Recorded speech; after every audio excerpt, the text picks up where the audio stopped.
ভাবি এরা বলে আল্লাহর ওলি গাছের কি দোষ করছে, মারলে আমরা মারবে। ওই কথা কয় না, ঠিক কিনা? গাছের কি দোষ? ঠিক আছে না কথা? আল্লাহ পাক গাছ কাটার অনুমতি দিয়া আল্লাহ পাক আয়াত নাযিল করে। আল্লাহ হয়তো বলবেন না, আল্লাহ পাক বলে মা কাতাতুম মিন লিনাতিন। সাহাবায়ে কেরাম কিন্তু সব গাছ কাটে নাই, কিছু গাছ কাটছে। আল্লাহ পাক বলেন মা কাতাতুম মিন লিনাতিন, তোমরা যে গাছগুলো কাটছো আছে আপনারা, আর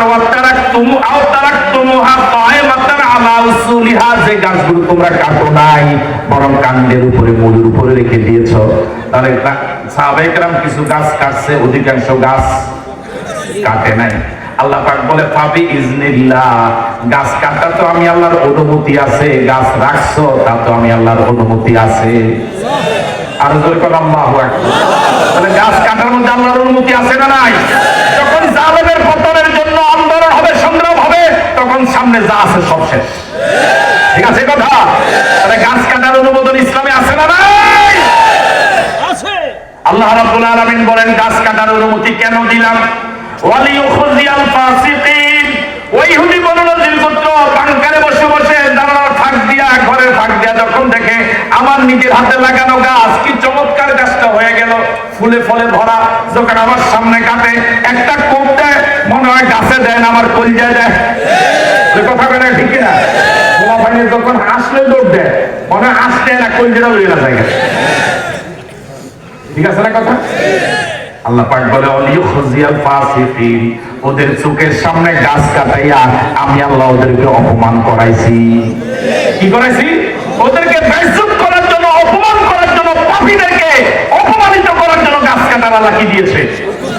ছেলেরা যখন তরকারি লইয়া যায়, পাঙ্গাস মাছ নিয়ে যায়, ফ্রিজ খুলে, কথা কয় না কেন, এরপরে পাবদা মাছ, মুরগা, এটি যখন নিয়ে যায় টস টস করে না, এর থেকে অপমান কি আর পৃথিবী হইতে পারে?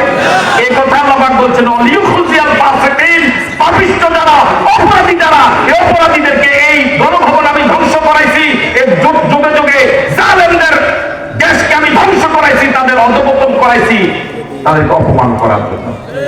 কি করার জন্য? সে আল্লাহ এখন আছে না নাই?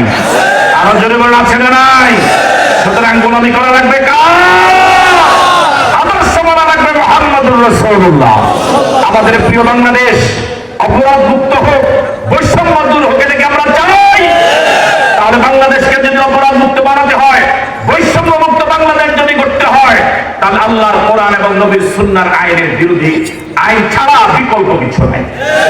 আমরা কি পারবো আমাদের বাংলাদেশকে কোরআনের রাজ প্রতিষ্ঠিত করার জন্য সংগ্রাম করতে?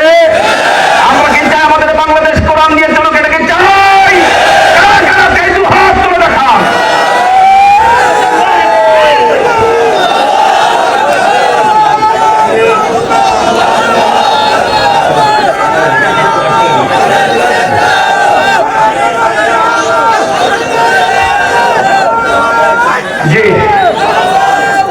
জি, একটু একটু আমাকে সুযোগ দেন।